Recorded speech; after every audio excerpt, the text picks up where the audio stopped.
Bem-vindos ao Insights Play, o podcast que conecta visão de mercado e gestão de pessoas através de conversas com líderes que vivenciam os desafios reais do mercado. Eu sou Felipe Mota, diretor da Singular e Acrisure, e você, o host aqui desse episódio de hoje. Hoje a gente está aqui no nosso segundo episódio gravado, o terceiro episódio do Insights Play, e vamos receber o Gilberto Cortes, que é diretor financeiro do Grupo Santa Casa, cliente Singular Acrisure, e que vive uma situação muito particular.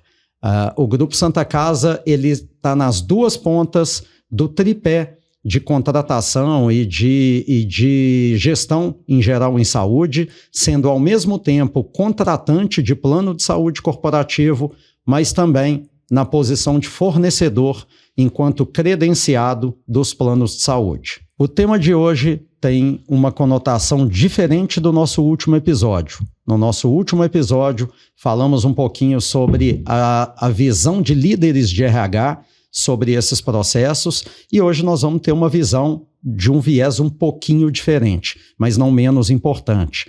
O viés da sustentação financeira dessas relações de contratação de benefícios. Hoje nós estamos recebendo aqui o Gilberto, queria dar as boas-vindas para o Gilberto, diretor financeiro do Grupo Santa Casa. Gilberto, muito bem-vindo, um prazer ter você aqui, muito obrigado por aceitar esse convite. Obrigado, Felipe, é um prazer estar aqui com vocês hoje. Hoje temos aqui também conosco o Flávio Marota. O Flávio, ele é partner da Singular Acrisure e está aqui hoje conosco na posição de co-host. Bom dia, Flávio, obrigado pela presença. Bom dia, Felipe. Gilberto, prazer receber vocês. A gente já tem feito esse convite há algum tempo, né? Sim. Sei que a agenda é complicada, enfim, prazer recebê-lo aí. Não, obrigado, eu que agradeço. Finalmente conseguimos aí ajustar essas agendas e estamos aqui hoje para bater esse papo. Vamos lá. Coisa boa. O assunto aqui é super amplo, né? A gente teria assunto aqui para ficar numa manhã toda, mas vamos tentar condensar naqueles tópicos, né, que são pauta principal e que são os desafios reais e diários, né, que um diretor financeiro enfrenta na gestão de benefícios. Perfeito. Primeiro ponto, Gilberto, eu queria começar te ouvindo um pouquinho sobre como equilibrar na visão, né, obviamente, de um CFO, como e quando os benefícios eles deixam de ser encarados como custo e passam a ser vistos de fato como um diferencial estratégico. Bom, vamos lá. É difícil, né? Porque quando a gente assume a gestão financeira de qualquer empresa, a gente realmente tem um viés muito de olhar as coisas muito como custos. Mas, na verdade, a gente tem que extrapolar essa visão de custo, né? O que é custo para uma empresa? Por exemplo, a recontratação é um custo. A demora na contratação de um profissional também é um custo. O treinamento investido num funcionário que fica pouco tempo na empresa também é custo. Então, acho que o desafio mesmo é a gente conseguir encontrar um equilíbrio em que a gente seja suficientemente atrativo dentro dos pacotes salariais e de benefícios, mas também considerando que aquilo que você oferece para o colaborador também pode minimizar esses outros custos que eu citei no início. É muito comum.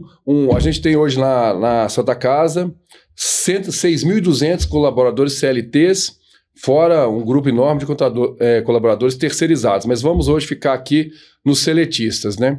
Você tem os benefícios, o custo, ele também é visto diferente de acordo com as categorias salariais que você tem dentro de uma instituição. Então, a gente tem que buscar sempre o equilíbrio, porque isso tem que ser atrativo para todos, mas você tem que entender que os benefícios são diferentes de acordo com as faixas e com os grupos de trabalho que a gente tem dentro de uma instituição. Mas eu acho que o principal exercício é você identificar que quando você tem um pacote de benefícios que atrai esse funcionário, esse colaborador, ele encara o dia a dia de trabalho de uma maneira diferente, ele se dedica ao trabalho de uma maneira diferente e você passa a ficar competitivo em relação ao mercado, e isso também se transforma no diferencial que num longo prazo, se você sair um pouco dessa visão do custo mensal, de quanto você está gastando ali naquele mês, esse final aí no longo prazo, ele se justifica com a manutenção dos funcionários por mais tempo e você conseguindo ali até extrair um pouco mais daquilo que cada colaborador pode trazer para a instituição.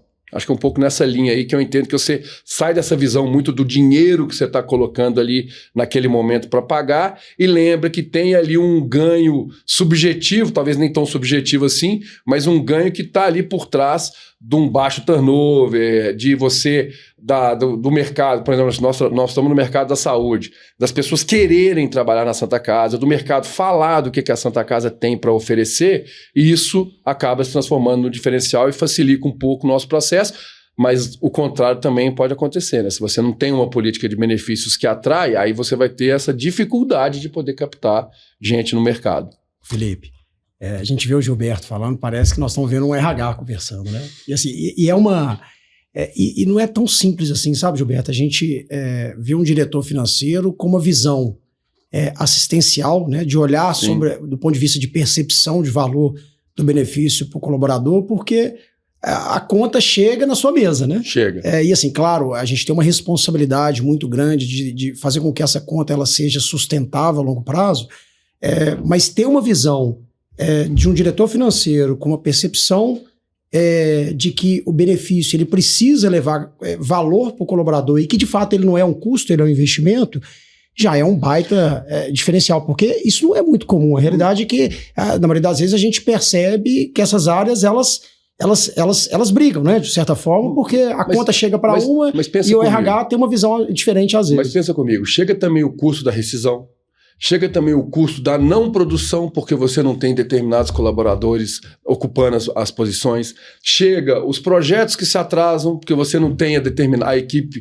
montada para que você possa fazer as entregas. Então chega também para a diretoria financeira todos os projetos que poderiam estar tendo um nível de receita, um nível de faturamento maior, e que normalmente, o que vem os argumentos para justificar o porquê de não ter atingido determinadas metas, determinados objetivos? Não tenho equipe, eu tive uma perda de funcionário no meio do caminho, aí o projeto que era para demorar 30 dias teve que fazer em 60 dias. Então chega para mim também o custo das não contratações, os custos dos problemas, né, o custo das insatisfações, o custo do funcionário, o absenteísmo, chega tudo para a gente também. E acho que é importante destacar aqui nessa conversa, porque a Santa Casa tem 4 diretorias e a gente não consegue cuidar de uma coisa só, é uma empresa muito grande. Então a gente também ao mesmo tempo que sou diretor financeiro, eu sou diretor de áreas corporativas. Até pouco tempo atrás o RH era uma das áreas que estava sob a minha gestão. Então acaba que a gente precisa de ter um pouco de uma visão mais global. Não dá para a gente ser diretor financeiro de um hospital com uma visão pura e simplesmente financeira. Até porque o cenário de financiamento dos serviços hospitalares hoje, acho que a gente vai até abordar um pouco mais disso nas conversas, não é um serviço bem financiado, é um serviço com pressão muito grande sobre custos. Se a gente for deixar que apenas as decisões financeiras se sobrepõem sobre as outras, você não faz nada. O hospital não anda, não cresce, não investe, não evolui. Então a gente precisa de sair um pouco da bolha financeira para poder enxergar de uma maneira mais global como é que a coisa funciona. Ô Gilberto, aproveitando o gancho aí de duas palavras-chave que você trouxe aí para a gente, que foi, você falou muitas vezes a palavra custo, sim, né? E ao mesmo tempo você falou sobre atratividade e outros processos, né, enfim, que acabam culminando ali em retenção, atratividade, recrutamento e seleção, enfim, a gente sabe que benefícios têm uma influência muito forte, né, sobre isso. Como é que a gente cria uma relação de equilíbrio entre a análise de custos sem perder de vista o aspecto qualitativo do que se busca nesse benefício? Tá. E essa pergunta ela vem muito no sentido de o investimento em saúde suplementar corporativa habitualmente é o segundo maior dispêndio das empresas. Normalmente, depois da folha em si, né? Claro, isso assim, é óbvio que depende da política de benefício de cada empresa, mas habitualmente depois da folha vem o investimento em saúde. Okay. Né? Então, ou seja, é um investimento muito robusto que requer uma gestão permanente e especializada, dado a sua representatividade, mas ao mesmo tempo, se a gente tiver um viés muito forte em custo estritamente, isso pode de alguma maneira comprometer o aspecto qualitativo daquele benefício entregue. Aproveitando a fala do Flávio, né, de e a gente percebe que você tem um olhar ao mesmo tempo financeiro, mas sem perder de vista o aspecto qualitativo, como é que a gente estabelece equilíbrio para isso? É difícil. Assim, vamos lá. O benefício do plano de saúde, né? Ele não é, para você ver, na Santa Casa ele não é o nosso segundo principal custo, depois da própria folha. Hoje os benefícios de alimentação, né, que estão atrelados, eles hoje até são mais representativos. Essa questão da visão de custo, e também você tem que perceber que o quanto que custa a tranquilidade de um funcionário sabendo que ele tem um plano de saúde para ele e para sua família. Eu acho que essa que é outra questão que a gente precisa de considerar também. Né? O custo de um plano de saúde, ele é caro. Ele é caro para o funcionário. Hoje os planos, eles vêm com coparticipação. Então, ele é caro para o colaborador que usa, ele é caro para a empresa que paga. Então, ele fica, é difícil de você encontrar o equilíbrio onde aquilo que a empresa consegue oferecer e aquilo que o funcionário vai realmente perceber como um grande benefício. Só que tem um outro ponto que a gente também tem que considerar. Se a gente fosse pensar que tudo seria salário, né? Salário é uma percepção diferente. Salário incide em cargo, salário incide em outros custos. Então, muitas vezes, uma política de benefícios, ela consegue se encorpar até para poder dar um pouco de complemento numa política salarial que você não consegue complementar. Porque quando você fala de equilíbrio, é equilíbrio mesmo. É dizer o seguinte, olha, eu tenho o salário que eu tenho que pagar para as pessoas, eu tenho que ser competitivo com o mercado. Eu tenho que ter uma política de benefícios que também seja competitiva com o mercado. Só que eu também tenho limites. Eu tenho limites orçamentários, eu tenho limites de possibilidades do que a gente pode oferecer. Então, na verdade, o que a gente tenta fazer é analisar tudo junto. Quando a gente analisa, por exemplo, nós estamos nesse momento negociando com o sindicato, o nosso principal sindicato, nós temos mais de um sindicato dos grupos de trabalho da empresa, mas nós estamos nesse momento negociando com os sindicatos. A conversa é sempre única. A gente conversa sobre o plano de saúde, a gente conversa sobre os vales, a gente conversa sobre político de incentivo à educação, a gente conversa sobre político de apoio às mães, a gente conversa sobre todos esses benefícios num pacote único, de forma que a gente consiga encontrar um equilíbrio que seja único. Então eu não consigo ir lá e discutir hoje salário, então nós vamos discutir aqui o dissídio. Aí passa 2, 3 meses, eu vou discutir vale alimentação e refeição. Ah, não, agora nós vamos discutir o plano de saúde. A única maneira da gente conseguir encontrar um equilíbrio é discutindo tudo num pacote só. Então é um pacote fechado, onde a gente já define para o ano quais serão todos as melhorias, né, os avanços que a gente vai conseguir implementar para cada área. E a gente tem uma informação importante. A política de benefícios da Santa Casa BH em específico vem melhorando num percentual maior do que o percentual do salário. Então você tinha um salário num determinado patamar e a política de benefícios estava aqui um pouco abaixo. O que nós estamos fazendo? Fazendo com que a política de benefícios vai se sobrepondo. Então, anualmente, em percentuais, a gente vem ajustando nossos benefícios numa condição melhor do que as condições até do próprio salário. Porque também a gente ainda tem esse viés econômico que a gente não pode deixar de ter. Quando eu dou um aumento num vale-refeição, quando eu trago um plano mais competitivo, eu não incido encargo sobre esse, então fica um pouco mais barato. O trabalhador tem a percepção do ganho. E gera valor real. E eles percebem, tanto que quando você está lá em negociação com os sindicatos, esses pontos eles entram de maneira muito forte, muitas vezes mais forte do que a negociação pelo percentual do reajuste do salário. Ô Gilberto, e esse levantamento que vocês fizeram de melhoria da política, né? E óbvio que isso vai trazer, de certa forma, uma percepção de valor lá na ponta para o colaborador, olhando para o mercado de vocês. Sim. Vocês têm visto um posicionamento diferente da Santa Casa perante aos outros hospitais, principalmente de Belo Horizonte? Olha, o que eu posso dizer?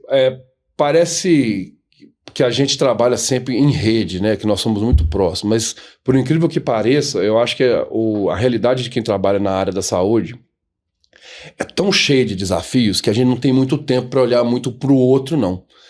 Até acho que a gente deveria evoluir e melhorar nisso, porque muitas vezes as medidas que um toma, a gente tomando em conjunto, a gente poderia chegar num sucesso mais rápido junto dessa forma. Então a gente acaba trabalhando um pouco separado. O que eu posso dizer é que essa diretoria da Santa Casa, que é uma diretoria recente, apesar de muitos profissionais que compõem essa diretoria são profissionais de carreira da própria instituição, A diretoria mesmo é uma diretoria que tem apenas 5 anos. Nós estamos implementando uma conduta bem diferente do que a Santa Casa, na maneira como a Santa Casa era conduzida anteriormente. Tanto do ponto de vista da busca incessante pela sustentabilidade da instituição, quem conhece, quem é de Belo Horizonte conhece, vai lembrar, Santa Casa de Belo Horizonte tem 127 anos, aliás, é importante fazer esse destaque aqui, fez 127 anos ontem. Nesses 127 anos, a Santa Casa passou por vários momentos. Santa Casa, há 20 anos atrás, ela estava numa situação absolutamente falimentar, atendendo um traço daquilo que a gente faz hoje. A Santa Casa passou por um período grande de recuperação, reestruturação, mas eu acredito que esses últimos 5 anos tenha sido um dos marcos mais importantes, tanto do ponto de vista da governança, do planejamento, das visões realmente de longo prazo, não cuidar dessa instituição com essa visão muito de curto prazo, mas cuidar dessa instituição com uma visão de longo prazo. E dentro desse contexto, a gente mapeou dentro do nosso planejamento todos os nossos déficits, todos os nossos gaps, tudo aquilo que a gente entendia que a gente precisava de tratar com prioridade para a gente poder evoluir.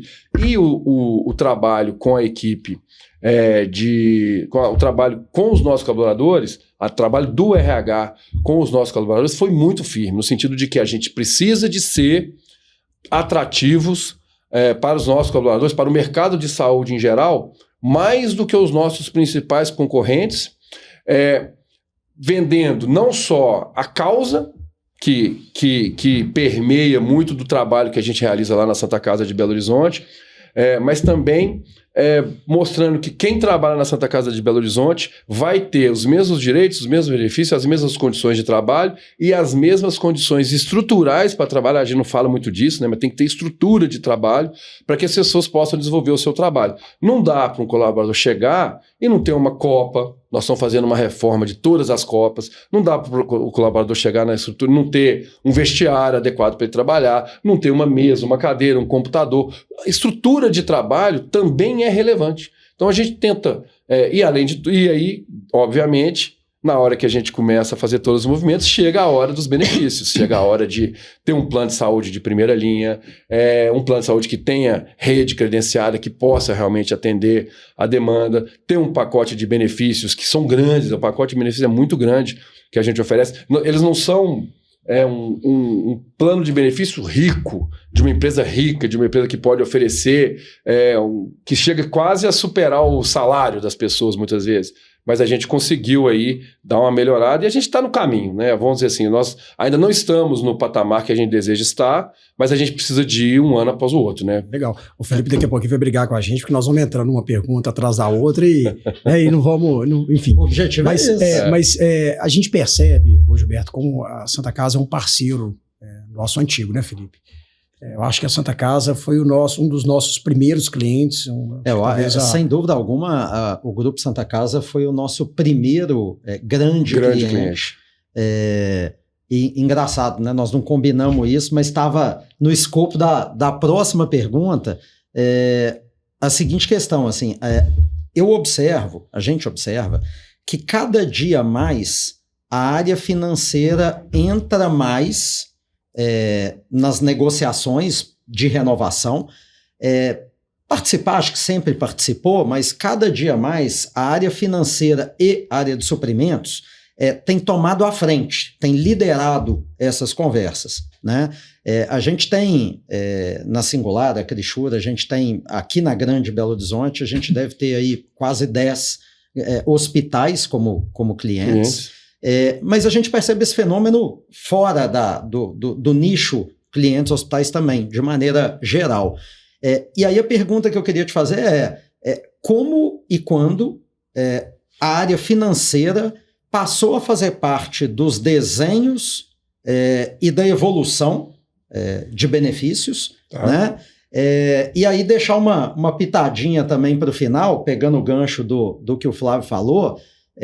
Bom, vocês estão em duas pontas, né? Vocês conhecem bem do ecossistema de saúde, né? Sim. Vocês são contratantes de plano de saúde, vocês são prestadores de plano de saúde. Tem um aspecto super importante que a gente não trouxe para a mesa. No passado, o Grupo Santa Casa teve uma operadora própria de saúde. Eu ia abordar isso. Vocês conhecem esse ecossistema como poucos. Sim. E aí, dentro desse processo, em que momento vocês entenderam que geraria valor e por quê uma consultoria em saúde como a Singular Acrisure, né? Porque em tese não, vocês dominam esse assunto, né? Então, para não perder, como a área financeira, né, e quando ela entrou nesse processo de desenho e de evolução de benefícios, e por quê? Por que faz sentido, né, com tanto conhecimento, vivência, experiência, ao mesmo tempo ter uma consultoria especializada? Olha, acho que ter uma consultoria para mim, uma questão de foco, né? A gente não pode ter foco em tudo. Então, fazer o monitoramento, como vocês fazem, da sinistralidade dos nossos planos de saúde, daquilo que tem acontecido que causou algum tipo de viés ou desvio no ano lá em que a gente dá vigência dos nossos planos, que vocês começam a enxergar que isso pode lá na frente se transformar em algum dificultador que possa, de alguma maneira, onerar em percentuais mais do que o aceitável na renovação dos nossos planos. Então, se a gente fosse ter que fazer isso, e até pelo tamanho da gente, a gente até conseguiria talvez fazer, mas nós não teríamos o foco que é necessário ter. Além do mais, o que a gente não tem hoje?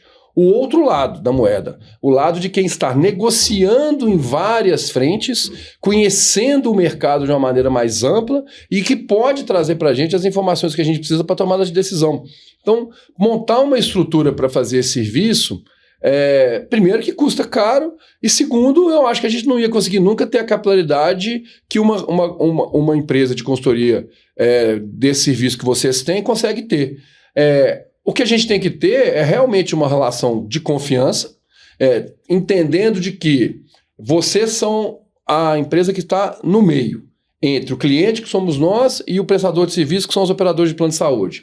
O que nós temos que ter com vocês é confiança de que vocês estão lá batalhando por nós, mas que também estão entendendo que há que ter um equilíbrio ali, porque a operadora também tem que se rentabilizar pelo outro lado. Então, o que a gente precisa é de procurar pessoas que trabalham de uma maneira aberta, transparente, clara, e que a gente consiga, obviamente, medir o trabalho de vocês para evolução do que a gente tem conquistado no tempo, né? Porque é isso, uma negociação de um ano pode não ter sido a melhor possível, o mercado reage de formas diferentes, em períodos diferentes, mas a gente tem que ver no tempo como que tem sido, como que tem evoluído, como que tem melhorado, se aquelas medidas e aquelas ações que que a consultoria propõe realmente trouxe o resultado esperado. Então, é um trabalho de longo prazo. Não dá para a gente medir o trabalho de vocês. Você tocou num ponto importante, que é o cenário macro, né? Sim.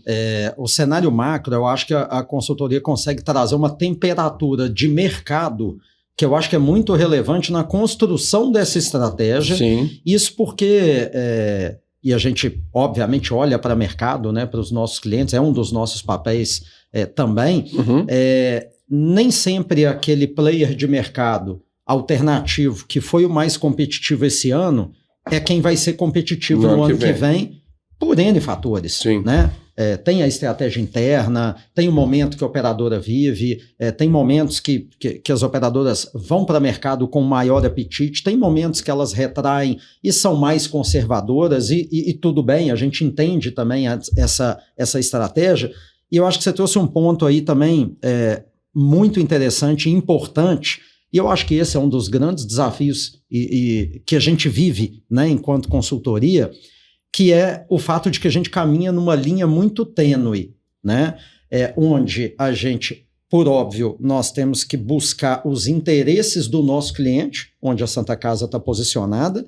Ao mesmo tempo, nós precisamos ter um aspecto relacional muito apurado com as operadoras, com as seguradoras, afinal de contas, é até elas que nós vamos recorrer para resolver os problemas do dia a dia, é ela em que eventualmente vai ser o outro player de mercado quando ela não é o seu fornecedor atual. Sim. Então, é uma linha muito tênue, não é simples caminhar nessa linha tênue, mas eu acho que é muito importante no final, e eu observo na fala de vários clientes em potencial hoje, a fala de que algumas corretoras no mercado acabam não conseguindo cumprir bem esse papel de defender os interesses do cliente, ao mesmo tempo tendo uma posição ética, uma conduta reta, uma conduta que entenda, como você colocou bem, que do outro lado tem uma operadora que precisa ter equilíbrio também. Porque se esse tripé não for bem equilibrado, se essa equação não fechar, todo mundo vai pagar a conta na renovação do ano seguinte. Mas você sabe o que eu acho? Assim, acho que tem um ponto importante nessa relação. Isso sempre foi uma filosofia nossa, sabe? Assim, a gente teve alguns momentos na Santa Casa desafiador, né? Nós estamos falando da história nossa com a Santa Casa, que já vem de alguns anos. E você falou muito bem, porque assim, como que você vai aferir o nosso trabalho, o resultado do nosso trabalho? É com o resultado prático em redução de risco, né? Em reajustes menores e por aí vai.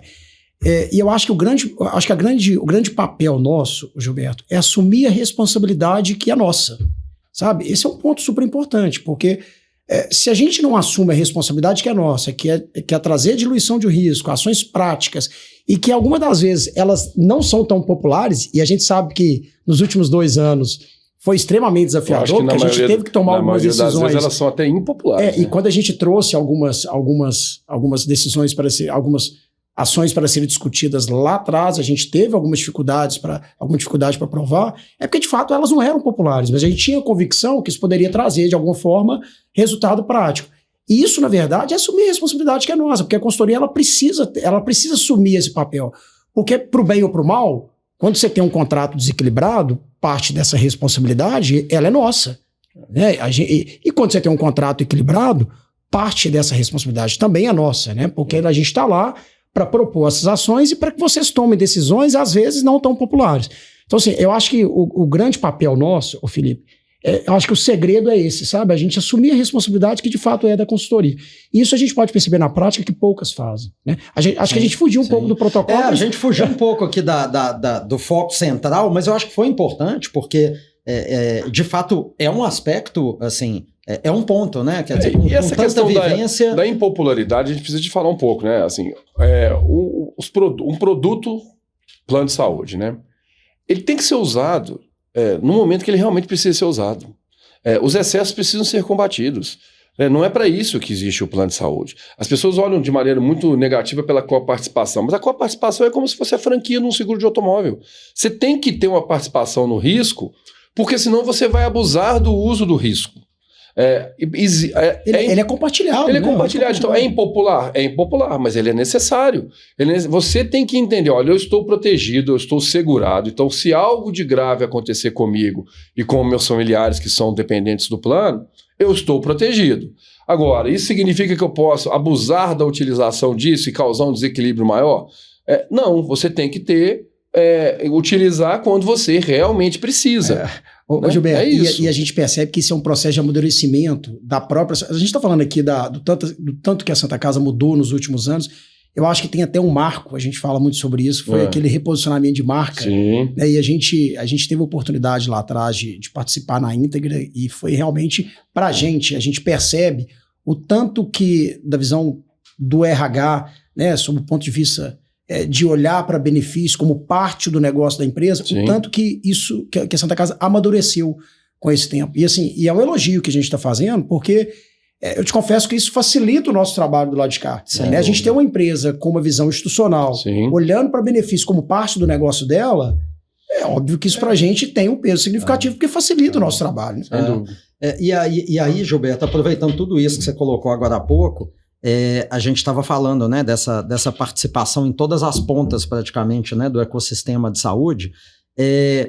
Qual que é a visão diferenciada que isso proporciona? Assim, óbvio que tem várias nuances aí, vários Sim. aspectos, mas o que de principal dá para a gente pensar aí para dizer, puxa, isso aqui me traz um diferencial competitivo que de repente outras companhias de outros mercados não têm? Olha, em primeiro lugar, a gente passa a ter um entendimento mais do sistema como um todo, né? Não é simplesmente uma empresa de mercado que tem seus funcionários trabalhando e que não entende a realidade do que acontece dentro da área da saúde. A gente participa desse ecossistema como um todo. Você lembrou bem, até poucos anos atrás, eu não estava na Santa Casa nessa época, a Santa Casa também tinha um plano de saúde, chegou a ter mais de 100 mil vidas, então não foi um plano de saúde pequeno. Ele chegou a ter relevância aqui dentro da nossa região. Era uma referência. Era uma referência. E nós estamos falando disso há mais de 20 anos atrás. Então, eram 100 mil vidas há 20 anos atrás, né? E, na verdade, o plano de saúde, enquanto negócio, para nós, a história dele, a gente tem informações sobre ele, era um bom negócio. O plano de saúde, na verdade, ele foi prejudicado, eu estou contando um pouco da história aqui da Santa Casa, muito mais pelo subfinanciamento do sistema único de saúde, que acabou que, como nós somos um grande grupo, uma coisa prejudicou a outra e acabou que o plano acabou virando um ativo que a gente precisava de repassar para poder gerar recursos para que a gente pudesse aplicar dentro da instituição. Então, teve esse viés, mas eu acho que a gente precisa falar um pouco do ecossistema. O que eu tenho a dizer sobre isso? O ecossistema está em crise. Como é que você percebe que o ecossistema está em crise? Ninguém está feliz. Esse é o problema. Ninguém está satisfeito. O hospital não está satisfeito porque ele acha que ele recebe pouco. A operadora não está satisfeita porque ela acha que ela paga muito. E o cliente não está satisfeito porque ele acha que ele paga muito e recebe pouco. Então, o sistema... Eu não tenho a pretensão aqui de dizer que eu tenho uma solução para o sistema, mas definitivamente esse sistema precisa de ser repensado. Falando em termos de hospital, você vê que as coisas são meio conflitantes, porque o hospital, remédio para o hospital é receita, para a operadora é custo. Então, eu estou lá, quando eu estou no meu remédio, ele é receita e é custo para o hospital, para a operadora ele é só receita. Muitas vezes você... com esse modelo de financiamento, onde você vai cobrando centavo por centavo, agulha por agulha, luva por luva, cada medicamento, tudo vai cobrando, obviamente, buscando margem dentro do serviço, sem olhar o mais importante, que é a resolutividade do caso do paciente. Eu acho que a gente precisa de mudar um pouco isso. Existem estudos nesse sentido, né, de você financiar pela resolutividade do caso, mais do que simplesmente somente pelo atendimento. Então, o sistema precisa de se repensar.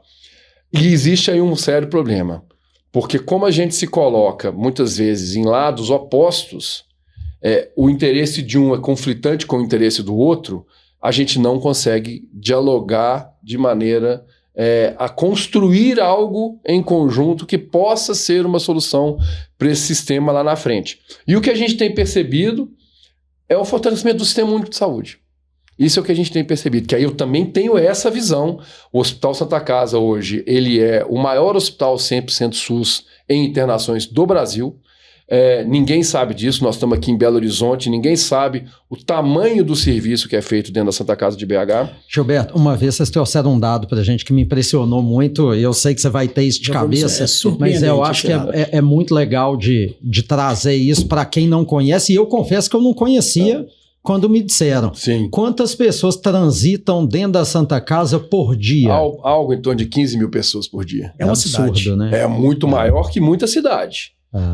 Se você fosse pensar em Minas Gerais, que temos mais de 800 municípios, ela seria aí talvez a cidade de 50, 60, entre as 100 maiores cidades do estado de Minas Gerais. E tem um outro número também, a quantidade de leitos. São 1.153 leitos. No Hospital Santa Casa, a gente tem mais 140 leitos no Hospital São Lucas. Temos um grande centro de especialidades médicas, tem uma funerária Santa Casa, a Faculdade Santa Casa. A gente não usa mais o termo Grupo Santa Casa, a Santa Casa BH, ela é esse ecossistema, mas os números da Santa Casa são realmente superlativos, né? São 1.150 leitos, mais de 4.000 altas por mês, a gente fatura mais de 5.000 contas hospitalares por mês. Então, é hoje o maior aparelho de saúde à disposição do Sistema Único de Saúde do Brasil. E a gente tem percebido um fortalecimento do SUS, tá? A gente tem percebido movimentos de hospitais que atendiam tanto o SUS quanto a saúde suplementar, fazendo movimentos no sentido de ser um hospital 100% SUS, assim como a Santa Casa tomou essa decisão já há alguns anos atrás. E isso é um alerta para o sistema privado. Isso que eu estou dizendo. O sistema privado precisa de se preocupar. E outra coisa, se o SUS se fortalece, por que existe o SUS e por que existe a saúde suplementar? Né? O conceito que está na cabeça das pessoas é muito simples. Porque no sistema da saúde suplementar eu vou ter um atendimento melhor do que o do Sistema Único de Saúde. Isso é o que está na cabeça das pessoas. O que eu posso dizer é que você não sei se você vai ter um atendimento melhor. Talvez você vai ter um atendimento mais rápido. Mas eu não diferencio. O serviço que é prestado dentro da Santa Casa de BH é prestado nos hospitais de saúde suplementar de Belo Horizonte como um todo e do Brasil como um todo. Quando você entra dentro de um CTI da Santa Casa, quando você entra dentro do bloco cirúrgico da Santa Casa, não há nenhuma diferença daquilo que é fornecido para você em termos de qualidade e tecnologia assistencial. São os mesmos medicamentos, são os mesmos equipamentos, os mesmos leitos, a mesma cama. O que o SUS não tem? O SUS não tem uma hotelaria. O SUS não tem uma hotelaria de primeiro mundo, uma hotelaria de primeira linha. O SUS não tem apartamentos individuais. Você vai estar dividindo enfermaria com outros pacientes. Mas quando você entra dentro de um atendimento, dentro de um bloco, como diz, o CTI, o medicamento que você recebe no leito, a alimentação que você recebe na beira do leito é a mesma. Não existe diferença. E nem pode ter. Porque eu não posso dizer, não, eu vou dar um remédio melhor aqui e um remédio pior ali. Não, você tem os protocolos, a gente trabalha. O Sistema Único de Saúde, o SUS, ele é um grande plano de saúde, assim como os planos de todas as operadoras, ele tem regras. Aquilo que é oferecido e é ofertado está dentro desse ecossistema. E eu dentro do sistema de saúde suplementar, eu veria com preocupação o crescimento e o fortalecimento do SUS. Agora, enquanto analisar isso enquanto nação, enquanto cidade, né, e considerando que 70% da população brasileira depende do Sistema Único de Saúde, o fortalecimento do Sistema Único de Saúde é uma ótima notícia, e aí instituições como a Santa Casa, que tem a obrigação de puxar, tem que ser uma locomotiva, né? Nós temos que puxar isso. Nós temos que puxar o Sistema Único de Saúde para o sentido do crescimento, para o sentido da melhoria, para o sentido da evolução, realmente anexar tecnologias da mesma forma como se anexa tecnologias na saúde suplementar, e a saúde suplementar vai ter que se diferenciar de alguma outra forma. Ela vai se diferenciar nisso, no que eles fazem, né? Grandes hospitais, e aqui em Belo Horizonte nós temos grandes exemplos, né? Como o próprio Mater Dei. O que eles fazem? Eles se diferenciam na hotelaria, no atendimento diferenciado, dá um carinho e uma visão um pouco mais acolhedora para um hospital que nós, na grandeza do trabalho que a gente faz, que é o volume que é um negócio nosso mesmo, né? Porque a gente tem aí uma demanda absurda de demanda por serviço de saúde, por isso que a gente trabalha muito nesse sentido, vamos produzir, porque a gente precisa de dar acesso. Quando a gente fez, você lembrou aí do reposicionamento de marca da Santa Casa, o que é o saúde de ponta para todos? Né? É oferecer qualidade assistencial para a maior quantidade de pessoas possíveis. Né? Esse é o trabalho. A Santa Casa dava mais ou menos 3 mil altas por mês. Hoje dá 4 mil altas por mês. É um crescimento de mais de 30%. São 1.000 pessoas a mais por mês que conseguiram uma oportunidade de um atendimento hospitalar. São 12 mil pessoas por ano que conseguiram uma vaga no hospital para conseguir atender às suas necessidades. Então, há um movimento aí que precisa ser discutido. Hoje, para vocês terem uma ideia, tem procedimentos que eu recebo pelo SUS melhores do que eu recebo de convênio. Você tocou agora nessa última frase num ponto super importante e assim, a síntese, né, do que você colocou para a gente, ela é muito clara e muito percebida por nós todos os dias, né, Flávio? Assim, eu costumo dizer que todas as pontas desse tripé estão insatisfeitas. Olhando pela ótica das empresas enquanto contratantes, e não falando agora enquanto prestador, os hospitais em geral entendem que recebem pouco das operadoras. Sim. As operadoras, os números que têm trazido, né, são números de margens muito espremidas, algumas com resultado não tão bom. E aí, isso na grande maioria das vezes, o que a gente observa aí no cenário histórico elas tentam corrigir isso através de reajuste da empresa contratante. Sim. E aí, quando ela faz isso, a gente tem uma outra ponta insatisfeita. As empresas vêm, enquanto contratantes, há alguns anos, enfrentando reajustes na casa de 2 dígitos. Sim. E quando a gente olha para isso, tendo em vista o que a gente falou antes, de que o investimento em plano de saúde corporativo, na grande maioria das vezes, é o segundo maior investimento, imagina a representatividade disso no orçamento como um todo. É isso. Né? Então, quando a gente olha para isso. E ninguém está feliz. Tá todo mundo insatisfeito. É isso. Né? Então, quando a gente olha para isso tudo, não é muito difícil entender que essa equação não está fechando. Sim. Esse mercado precisa passar por uma transformação. Exatamente.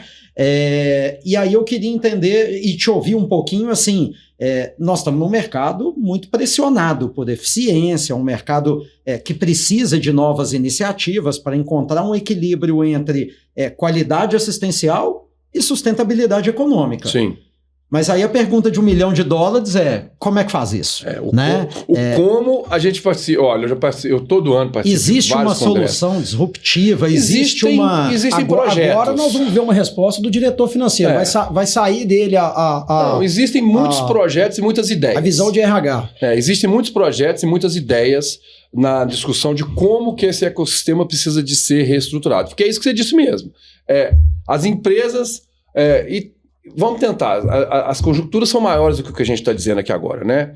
Quando você tem um país em franco crescimento, expandindo seus resultados, expandindo suas receitas, a indústria pulsante, o mercado de serviço, a agro, todo crescente, você acaba gerando recursos suficientes para que você possa buscar reequilíbrio. Não é o que a gente encontra hoje.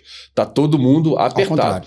O mercado está muito pressionado. Nós estamos no mercado com a taxa de juros que está lá na estratosfera. Ontem eu estava lendo a quantidade de empresas tradicionais do Brasil entrando em recuperação judicial. Por quê? O mercado não está conseguindo se refinanciar. O mercado precisa de crédito para poder virar. Enquanto isso não for resolvido, aí você vai ter um problema de conjuntura econômica que vai pressionar as empresas, e aí é isso que você está dizendo mesmo. O segundo custo hoje é o plano de saúde. Sim, o segundo custo é relevante de acordo com o resultado que cada negócio está tendo. Como está todo mundo hoje com resultados e margens muito apertadas, aí o custo passa a ser a análise que todo mundo faz. A gente, durante muito tempo, apostou em quê? Nas receitas, né? Que seria mais... Vamos apostar nas receitas, vamos apostar no crescimento. Eu estou dizendo aqui, saímos de 4 mil internações para 5 mil. O que isso quer dizer? Significa dinheiro. Significa que eu estou produzindo serviço assistencial a mais, e produzindo serviço assistencial a mais, eu melhoro as minhas receitas, e melhorando as minhas receitas e meus resultados, eu consigo trazer isso para dentro do pacote de benefícios que a gente oferece para os nossos colaboradores. Então, nós precisamos resolver isso. Aí é muito mais do que o mercado de saúde e o mercado aí entre as operadoras, os hospitais e as contratações desse plano. Existe uma conjectura econômica que, por mais que a gente fale, não, o mercado está com pleno emprego, mas não tem ninguém com a sensação de que está bombando. Não tem ninguém ganhando dinheiro, não tem nenhuma empresa que está vendo aí destacando, talvez algumas específicas aí em alguns nichos de mercado, sim, mas o que a gente ouve em geral, quando a gente conversa com o empresariado em geral, é de dificuldade. E aí, a mesma coisa acontece no mercado de saúde, né, e de saúde suplementar. As empresas não conseguem pagar, e aí você precisa de, muitas vezes, ou piora seu plano, ou leva o plano, ou vai contratar um plano de menor qualidade para os seus colaboradores, e aí você gera aquele ciclo que é horrível, né? Você oferece menos, você gera um nível de insatisfação, você aumenta o seu turnover, e aí você entra num ciclo que você não consegue garantir ali a sua estrutura de trabalho. Né? Gilberto, só uma observação, essa pergunta do Felipe, ela acho que ela caracteriza um pouco o momento que a gente está vivendo, não só no país, mas no mercado da saúde, como todos. A gente falou algumas vezes que é um mercado que precisa passar por um processo de mutação. Sim. Para a gente é muito claro, né, que à medida que o tempo vai passando e os reajustes cada vez mais altos, existe uma certa transferência de responsabilidade, porque quando isso não é gerido de alguma forma, a conta ela chega. Sim. E quando a conta chega, a gente imagina que ela chega só para quem paga a conta, para o empresário, né, ou para a instituição pública, que é vocês, que, enfim. Mas ela é repassada também para o colaborador. Sim. A conta, né? Porque se a política de benefício ela é contributária, de certa forma, ele paga. O colaborador ele paga a parcela que é dele. Sim. A gente falou de uma taxa de juros alta, né? Acima de 15%, uma inflação que é vendida de 4%, que a gente sabe que não é a realidade do mercado. Não é. E o sindicato, às vezes lá, negociando contigo um reajuste salarial que às vezes não passa da inflação, né? Que é 4% e 4,5%. E a operadora de saúde te propondo 20% de reajuste e você tem que passar esses 20% de aumento. Ou seja, a conta ela não fecha para quem paga a conta, ela não fecha para o colaborador também. E não fecha para o hospital. E a nossa preocupação, exatamente, e a nossa preocupação à medida que o tempo vai passando... A preocupação é onde você vai parar. É né? onde vai parar, porque à medida que o tempo vai passando, a conta não fecha, ela fica completamente sustentável com o passar do tempo.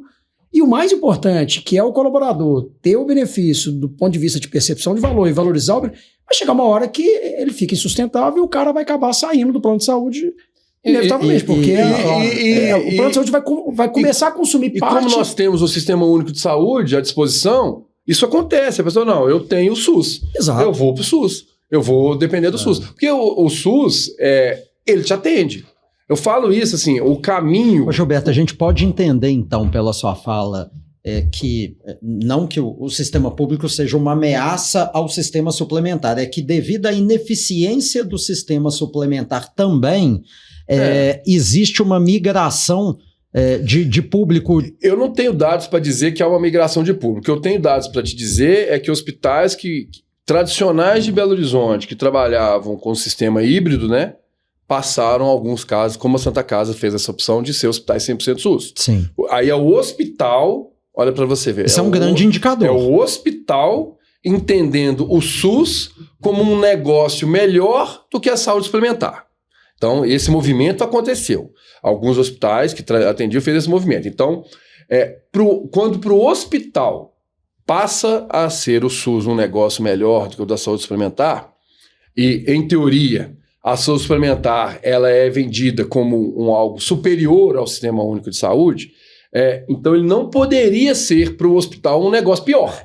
Ele tinha que ser um negócio melhor. Sem dúvida. A gente vê eu te confesso que, assim, mais de 20 anos que a gente trabalha com plano de saúde, eu nunca vi essa visão. Eu acho que, não sei se o Felipe também teve, de que o prestador, essa migração... do prestador optar por trabalhar 100% com o SUS e optar por não trabalhar mais com o sistema privado, cara, eu nunca vi essa discussão em nenhuma roda de conversa do segmento de saúde suplementar. Flávio, tem eu acho que é um componente aí importante, que é o seguinte. Eles nunca viram o SUS como concorrente. Nunca viram. Nunca viram o SUS como concorrente. E tem um ponto que eu acho que é super importante, que é o seguinte, é consenso que essa equação do sistema de saúde suplementar precisa ser reinventada. Sim. Né? Só que a gente tem uma barreira também muito importante, que é a regulamentação. Nós estamos falando de um negócio Sim. que é extremamente conservador, tradicional e regulado. Sim. Uma agência muito atuante, Sim. né? Muitas das vezes a gente até tem visto um pouco de mudança ali no entendimento da esfera jurídica, não que a judicialização em saúde tenha reduzido, mas não, a gente pelo contrário, mas a gente começa a entender ali que pela primeira vez tem havido uma mudança de entendimento em alguns casos no judiciário, né, sendo talvez um pouco menos assistencialista em algumas situações, mas assim, diante desse cenário tão tradicional, conservador e regulado, isso é uma barreira adicional, né? Isso dificulta mais ainda essa transformação, né? Dificulta. Eu acho que a solução, aí já é uma opinião pessoal, né? E como nós temos lá como conduta nossa de realmente buscar excelência na prestação de serviço, eu acho que a solução passa pela resolutividade dos casos. Eu não tenho nenhuma dificuldade em sentar com as operadoras e discutir modelos de remuneração do hospital que premiam a eficiência do meu atendimento. Eu vou dar um exemplo para vocês aqui. Vamos pensar, para a operadora de saúde. Ela me contrata um serviço, o paciente entra dentro do meu hospital. O que essa operadora quer? Que eu consiga dar o melhor atendimento a esse paciente, no melhor custo possível, de preferência, no menor tempo possível e que ele tenha boa resolutividade, que ele não tenha reinternação, que ele realmente seja tratado, encontre a solução para o problema daquele paciente, a gente consegue reconstituir a saúde dessa pessoa e devolver essa pessoa para sua família. Essa eficiência, ela deveria ser melhor remunerada. Por quê? Por outro lado, porque hoje, da forma como se o paciente ficar no meu hospital 4 dias, ou ficar no meu hospital 7 dias, ou ficar no meu hospital 10 dias, não muda nada para mim. Para a operadora muda, porque ela vai estar me pagando uma diária a mais, ela está me pagando remédio a mais, ela está pagando coisa a mais. Então, se eu consigo ter um modelo de atendimento onde eu vou pegar o seu paciente, que eu poderia é fazer um trabalho mais eficiente, onde eu consigo ajudar a recompor a saúde dessa pessoa mais rápido, essa pessoa vai embora, ele entra no meu hospital, eu atendo ele rápido, ele faz exame rápido, ele é medicado rápido, a equipe médica consegue identificar a conduta rápida, eu rapidamente consigo recompor esse paciente, consigo devolver esse paciente para terminar, inclusive, seu atendimento em casa. Né? Porque ele está no hospital enquanto ele precisa de estar no hospital. Eu consigo devolver ele para lá, porque ele pode terminar o atendimento dele, tomar os remédios em casa e ir para casa. E aí eu abro acesso e vem um outro paciente. A operadora deveria olhar para esse caso e falar assim, olha, isso aqui foi muito bom, eu tenho que te dar um a mais para você ter feito esse bom trabalho. Então o que isso vai me ajudar? Vai me ajudar a querer ser cada vez mais eficiente, querer ser cada vez mais resolutivo. Com isso eu dou mais acesso a novos pacientes. Eu consigo girar esse negócio de uma maneira melhor, mais eficiente. Eu também consigo, para aquele caso específico, buscar uma remuneração melhor. E aí a gente consegue sustentar. E aí a operadora consegue enxergar que a resolutividade do caso ali está boa e aquele paciente deixa de ser um custo para ela mais cedo. Porque ela normalmente fica no hospital, se ela fica muito tempo no hospital, ela é mais tempo custo para a operadora. Então, há maneiras da gente poder encontrar um serviço, trazer ele de maneira mais eficiente. Temos que conversar sobre custos, temos que conversar sobre compras conjuntas. Hoje cada um se vira.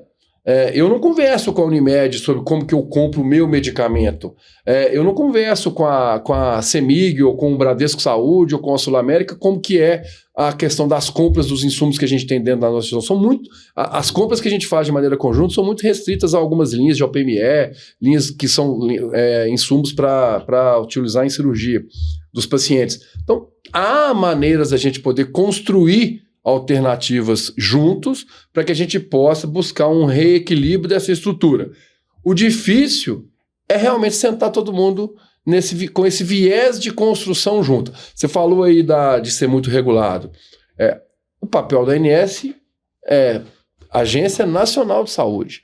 Né? Tem um papel da ANS aí de tentar buscar uma alternativa junto com as operadoras e junto com os hospitais para que a gente possa oferecer serviços mais resolutivos, mais eficientes e talvez com o menor custo médio ali um pouco menor, para que a gente também não pressione o cliente. Porque tem uma solução fácil, né? Vamos aumentar o preço, o cliente paga a conta, aí a operadora consegue remunerar melhor o hospital, aí o hospital consegue prestar um serviço melhor para o seu paciente. Beleza, mas que alguém ficou com a conta, que foram as empresas ou os indivíduos que contratam os planos de maneira particular. Fica um pouco injusto, mas seria uma solução? Seria. Aí o que ia acontecer? Uma gama de empresas não ia conseguir sustentar. Exatamente. Ia ter que sair, e aí você ia ficar com o mercado um pouco menor na sua mão. Não acho que seja uma solução que realmente seja adequada. Você acha, então, você entende que a palavra é resolutividade? Eu acho que hoje a eficiência no atendimento à saúde precisa ser remunerado.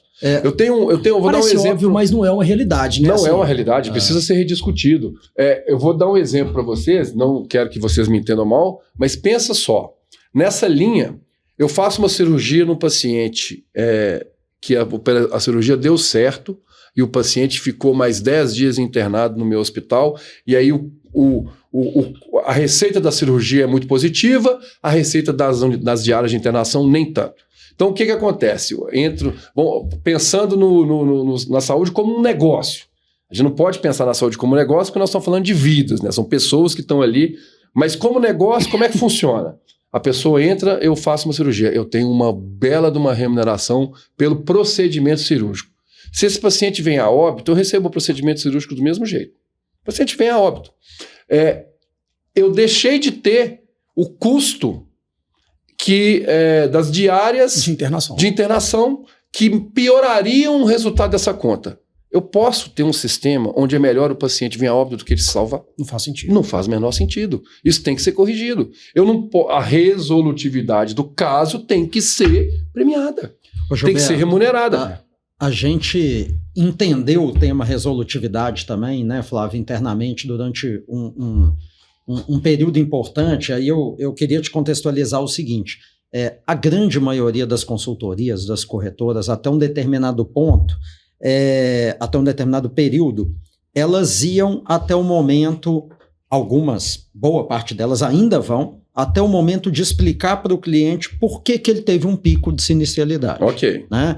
Então, ou seja, seu reajuste vai ser alto porque sua sinistralidade foi alta. Sim. E ela foi alta porque você teve um caso aqui, outro aqui, que aconteceu isso. As pessoas não sabem que muitas vezes um caso, um paciente oncológico que vai ter um atendimento constante, caro, ele desvirtua. A gente tem esses dados ele desvirtua sem dúvida. A sinistralidade de uma apólice inteira. É isso. O nosso estudo interno indica que até 25% de todo o gasto assistencial de um contrato corporativo, ele está concentrado num grupo de 10 pessoas. É isso aí. Um grupo de 10 pessoas pode representar 0,1 ou 0,01 ou 0,01% do seu contrato. Então, imaginar que, por exemplo, 0,01% da massa está consumindo 25%, 30% do custo, fez com que a gente olhasse de uma maneira diferente para esse grupo, né?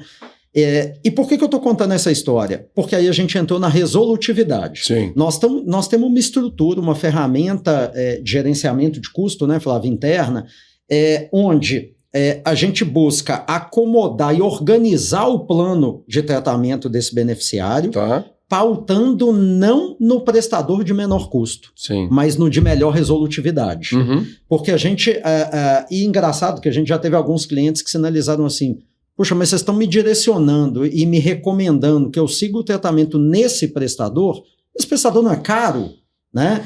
E aí os insumos que a gente tem indicam que às vezes aquele prestador, ele pode custar 15% mais, mas ele tem uma taxa de resolutividade muito melhor do que o outro. É isso. Então é trabalhar pela resolutividade para que a gente tenha um resultado econômico melhor que traga sustentação para o benefício. É isso. É um pouco disso, né? É um pouco disso. É você realmente trabalhar no sentido de que a boa resolutividade no atendimento de um paciente, ela tem que ser melhor. Porque o modelo de remunerar de conta aberta eu entreguei uma alimentação, eu cobro alimentação. Eu entreguei um remédio, eu cobro remédio. Eu entreguei um material médico, eu cobro material médico. Eu fiz uma cirurgia, eu cobro a PME, o médico, a hora do bloco, tal. Eu vou cobrando itens que são fornecidos. Em momento algum está se dizendo, olha, teve um caso aqui que o paciente era para ter ficado 7 dias, vocês conseguiram tratar e atendimento ele em 4 dias, você está tendo menos custo, que quanto menos tempo você está dentro do hospital é menos custo para operar. Para o hospital, é igual eu disse, para o hospital é custo e receita ao mesmo tempo. A operadora é só custo. Então você está impondo menos custo para a operadora e isso não é um incentivo. Não há um incentivo para que o hospital seja mais resolutivo, que não as próprias iniciativas da própria instituição. E aí, era algumas medidas, assim, faz total sentido o que você está falando, porque a gente vem percebendo o quanto é desafiador também para a operadora tornar a operação sustentável. Sim. E a gente sabe, nós estamos falando aqui algumas vezes, que o modelo desse negócio precisa ser reinventado, se não passar por um processo de mutação mesmo. Isso para a gente está muito claro. E a tecnologia, e vamos lembrar de uma coisa importante, gente. Tecnologia em saúde, a gente fala de inflação, a inflação da saúde é exatamente onde eu ia chegar. Sempre maior. É onde eu ia chegar. Assim, eu acho que essa pergunta ali está no escopo do Felipe, não, a gente não combinou não. Mas assim, o quanto a inteligência artificial, o quanto a tecnologia poderia ajudar as operadoras a se tornar mais eficiente. Porque assim, nós estamos falando... Mas aí tem um ponto, Flávio, que é importante, que é o seguinte: ao mesmo tempo que ela ajuda na eficiência, o avanço tecnológico, ele culmina muitas das vezes, acredito que era isso que o Gilberto ia colocar, numa inflação médica maior que é superior que a inflação normal. No geral. Mas deixa eu fazer uma provocação. Eu tendo a concordar, mas a gente tem percebido, e aí nós estamos falando da IA, por exemplo, a IA, hoje ela se tornou uma ferramenta que todo mundo tem acesso. Sim. Né? E eu sou completamente leigo, tá? Eu não domino desse assunto. Sim. Mas eu acho que, à medida que o tempo vai passando, o acesso a essas tecnologias, elas vão se tornando mais baratas. E aí você vai tendo eficiência e menor custo. Exatamente. Então, assim, até lançar uma coisa nova. Exatamente. Mas a provocação que eu faço o quanto a operadora, e aí eu gostaria de ouvir você como visão de prestador e de parceiro das operadoras, poderiam trazer eficiência usando a tecnologia como uma ferramenta. Eu vou fazer uma outra provocação. A gente fala em tecnologia, mas vamos falar um pouco de dados. Eu não sei, mas posso dizer aqui, talvez sendo um pouco leviano, de que não existe nenhum setor que tenha mais dados e informações do que o setor de saúde. A área da saúde é impressionante. O problema é como tratar e como interpretar esses dados de forma que você realmente possa pegar essas informações e transformar em ações gerenciais e ações de melhoria e de eficiência. Isso, nesse ponto, aí eu posso dizer que a inteligência artificial vai ajudar muito, porque o tempo gasto para analisar esse conjunto de informações tende realmente a ficar melhor e a gente vai aprender como utilizar a inteligência artificial de maneira a buscar essas informações de maneira mais eficiente. Então, sim.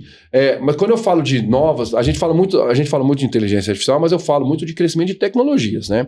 A saúde tem avançado como um todo, Sim. né? Isso é refletido a todos os momentos. A gente já está falando aí em expectativa de vida de 100 anos, com todas essas tecnologias que estão sendo incorporadas na saúde, e eu estou dizendo aqui para vocês, né, essas tecnologias estão chegando ao Sistema Único de Saúde também.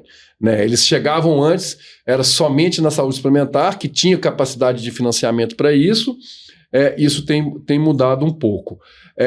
Eu realmente acredito que a gente vai ter aí, com o advento da inteligência artificial, um grande ganho de eficiência dos nossos processos. Hoje, para vocês terem uma ideia, vou dar um exemplo. Você falou que não tem alguns exemplos de inteligência artificial. Hoje nós temos inteligência artificial que analisa a prescrição de medicamento.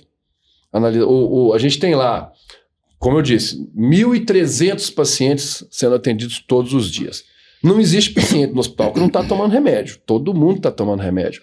Então, o médico faz a prescrição e medicamento é aquilo. Está muito na cabeça do médico, né? Do escopo de atuação dele. Existe isso, muito importante sempre destacar, né? A autonomia médica, ela é garantida. Preponderante, a decisão médica, ela é soberana. Mas hoje existem ferramentas que analisam a conduta do médico e que possibilita que haja uma discussão na incorporação de tecnologias, na incorporação daquele que vai ser os insumos que vai ser oferecido ao paciente, sobre uma visão sistêmica maior, que sai um pouco da visão única do médico. É claro que o médico precisa de autorizar, de concordar com qualquer sugestão que vem em cima da prescrição dele, mas hoje existem inteligências artificiais que indicam que, olha, com esse parâmetro, com esses indicadores que esse paciente tem, com esses exames que esse paciente tem, o melhor insumo e o melhor medicamento para o tratamento dessa doença é esse aqui. Então, existem inteligências artificiais que, inclusive, falam, essa aqui é mais barata, essa aqui é mais eficiente, essa aqui traz mais resultados. Existem ferramentas para que fazem esse tipo de análise. A Santa Casa de BH comprou um software eu não sei nem dizer qual é o nome dele, mas ele é a maior biblioteca médica online com inteligência artificial, com protocolos clínicos já pré-estabelecidos. É um super serviço de inteligência artificial que nós estamos colocando na mão dos médicos da instituição para fazer com que ele possa dar um atendimento mais eficiente, mais ágil, mais rápido. Tudo passa, quando o paciente entra dentro do hospital, tudo passa pela alta desse paciente. A gente começa a planejar a alta do paciente no momento que ele põe o pé dentro do hospital. Porque na Santa Casa BH, aí eu posso dizer que é a nossa cultura, é a nossa maneira de ser, saúde de pontas para todos, é isso. Eu preciso te dar acesso. Para mim dar acesso, meu leito é caro, eu preciso que meu leito seja otimizado, ele seja utilizado, o paciente siga seu caminho, de preferência com a sua saúde recomposta, para que eu possa dar acesso a outros pacientes. Então, é essa visão que a gente tem. Por isso que eu estou te dizendo, eu não tenho medo de conversa de eficiência. Traz essa conversa para a mesa. Vamos tratar sobre a resolutividade do paciente, vamos tratar sobre como melhorar a jornada do paciente dentro do hospital, para que ele sinta menos Vamos lá, se você for internado hoje, a primeira coisa que você vai querer saber? Que dia que eu vou embora? Não é assim que você é? Qualquer internação hospitalar, a primeira coisa que você quer responder é: doutor, quantos dias eu vou ter que ficar aqui internado? Doutor, eu quero ir embora, eu quero voltar para minha casa. Então você tem que pensar nisso. Então a eficiência dos processos precisam ser bem discutidas para que a gente possa ter. E a gente precisa, voltando aqui para a nossa pauta, né, de plano de saúde, né, os planos de saúde precisam também de entender isso junto conosco, né, para a gente poder ficar. Senão a gente fica nessa situação. O plano quer me pagar o menos possível, eu preciso receber o máximo possível e a conta não fecha e o cliente também não está feliz. A gente precisa de encontrar uma maneira de quebrar essa. Senão nós vamos ficar todo ano conversando sobre 2 dias, reajuste mais 2 dias, reajuste mais 2 dias. Daqui a pouco eu não vou conseguir. Porque no frigir deixa de ser sustentável. Exatamente. O que nós estamos falando é de sustentabilidade. Do benefício ele se pagar ao longo do tempo, né? Sim. Acho que é Gilberto, muito obrigado. O papo tá tão bom, né? Eu nem passei por tudo que eu queria perguntar, mas eu sabia que isso ia acontecer. Se a gente ficasse aqui a manhã toda, eu acho que teria assunto, né? Quero te agradecer muito. Eu sabia que o papo ia ser rico, mas eu te confesso que foi mais rico do que eu pensei que fosse. Obrigado. Né? Quero te agradecer muito e queria que você deixasse uma mensagem final, um agradecimento final, ou melhor do que um agradecimento, um conselho, talvez, para aquelas empresas que talvez não tenham a vivência que vocês têm, né, de estar em tantas pontas desse ecossistema, sobre como elas podem lidar melhor com esse benefício. Porque sem demagogia foi uma aula que a gente assistiu aqui, viu, Gilberto? Não, e não era minha pretensão fazer isso, mas assim, em primeiro lugar eu quero agradecer, eu valorizo muito a parceria que nós construímos com você durante esses anos, acho que vocês fazem um trabalho de primeira linha, e eu posso aqui atestar de maneira muito tranquila a maneira ética, transparente, como a gente sempre conduziu as nossas negociações, até nos momentos difíceis, até quando vocês vêm me trazer má notícia, né? E a gente fez, pelo amor de Deus, isso aí eu não aguento, não, nós temos que reajustar isso. Nós já passamos por situações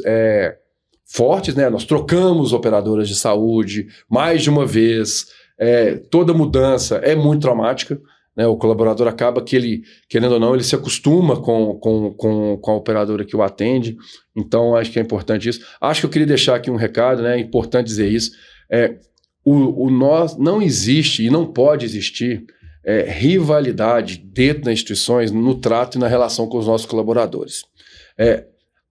A equipe de trabalho de uma instituição, de uma empresa, de uma fábrica, seja qual for, ela é absolutamente essencial para o sucesso de qualquer negócio. Então nós não podemos nunca criar relações que sejam antagônicas, né? Onde existe nós da gestão contra a equipe. Eu combato isso demais porque eu realmente não concordo. A gente não acorda de manhã pensando assim, como que eu vou fazer para poder apertar ainda mais a situação dos nossos trabalhadores? Não, é o contrário. O que a gente perde noite de sono lá é de como que eu vou conseguir fazer algo a mais para os meus colaboradores dentro de um cenário de dificuldade financeira e de restrições orçamentárias como a que a gente vive. Então a gente está sempre pensando nisso. Eu acho que um recado que eu tenho que dar é de que não construam relações antagônicas com seus colaboradores. Eu já trabalhei em outras empresas, eu tenho o privilégio de trabalhar numa empresa que tem essa visão humana, essa visão de realmente de servir a sociedade, de servir ao outro. Então como a gente está dentro de um ecossistema onde a nossa principal atribuição é servir a sociedade, a gente acaba entendendo que a gente também precisa de servir a nossa comunidade, que são os nossos trabalhadores. Então essa visão a gente não pode deixar de ter. E no mais dizer que é um prazer mesmo estar aqui. Para mim é fácil, só que a gente fala muito. Eu confesso que eu falar sobre a Santa Casa e falar sobre o trabalho que a gente faz lá é sempre muito prazeroso. E isso é visível, tá? O brilho no olho é visível. Você pensa comigo, gente, eu trabalho no maior apropriação de cultura. O maior hospital que atende o Sistema Único de Saúde do Brasil. Eu tô aqui em Belo Horizonte, gente. Nós estamos aqui. Ninguém conhece. Sabe por que ninguém conhece? Porque meu público lá não tem voz. A gente é que tem que dar voz para eles. Tá certíssimo. Né? Porque o meu público lá não dá entrevista na televisão, não é empresário, não é formador de opinião. São as pessoas que estão aí meio que, não à margem da sociedade, mas realmente numa posição ali de não ter voz para poder realmente ser escutada pela sociedade como um todo. A gente tem que fazer isso por eles, né? Então é um trabalho bacana, eu tenho muito orgulho e tamo junto. Gilberto, a Santa Casa pra gente só pra gente falar, a Santa Casa também é um motivo de orgulho muito grande a gente ter vocês como parceiro, porque a gente conhece a história. Sim. E a gente, óbvio, conheceu a história depois de entrar para dentro da operação de vocês, né? E no dia a dia a gente percebe o que o Felipe falou, o brilho nos olhos que as pessoas têm e o orgulho, né, que as pessoas têm de trabalhar na Santa Casa. E pra gente também é um orgulho muito grande, né, Felipe? Que bom. Sem dúvida, assim, o que eu ia dizer você falou aí que a gente já viveu momentos tensos, né, momentos difíceis, e eu acredito muito que é nesses momentos que a relação se fortalece. Sim. Né? Porque é profissional, né? E eu digo o seguinte, a gente, na nossa posição, né, enquanto consultoria, eu costumo dizer que a gente vende, o primeiro recurso que a gente vende é credibilidade, né? Se não tiver credibilidade e se a gente não tiver confiança mútua Sim. na posição de consultoria em que a gente recomenda, Sim. a gente vai até o ponto de recomendar, Sim. não vai fluir dali para frente. Não vai. Né? Então, quando eu ouço o que você colocou, eu fico muito feliz, até porque a gente já falou isso outras vezes, a Santa Casa tem uma posição e sempre vai ter especial com a gente. Pode falar que a Santa Casa foi um percussor do sucesso nosso, né? Sem Eu não tenho dúvida. dúvida disso. E de aprendizado, viu? Sem dúvida. Então, quero mais uma vez te agradecer e queria ouvir sua palavra final aí, Flávio, também. Cara, assim, a gente falar depois de uma aula dessa é até difícil, né? Porque o que nós assistimos aqui foi uma aula, conteúdo muito legal. Gilberto, cara, mais uma vez, obrigado pelo apoio, né? Assim, pela presença. A gente, como eu falei, a Santa Casa ela tem um espaço especial dentro do coração nosso, né, Felipe? Porque a gente é muito grato pela relação com vocês. E como eu disse, assim, a Santa Casa, de certa forma, foi uma escola pra gente, sabe? A empresa, ela se tornou o que ela é hoje, muito em virtude do acesso e do aprendizado que a gente teve nesses anos aí de relação. Então, é sempre um prazer poder recebê-los e tomara que vocês voltem mais vezes. Eu sei que a agenda é difícil, né, Felipe? Parar 2 horas o tempo com um cara desse é difícil, mas quando tiver oportunidade, volta, porque é uma aula que a gente assistiu. Estou à disposição. Eu, mais uma vez, valorizo muito essa parceria que a gente tem junto. Não é a primeira vez, já tive participações em eventos lá com vocês, a Singular. Conte comigo. No que eu puder ajudar aí, a gente vai falar sobre a Santa Casa, para mim sempre será um prazer. Excelente. Muito bom, obrigado. Pessoal, obrigado e até o próximo episódio do Insights Play.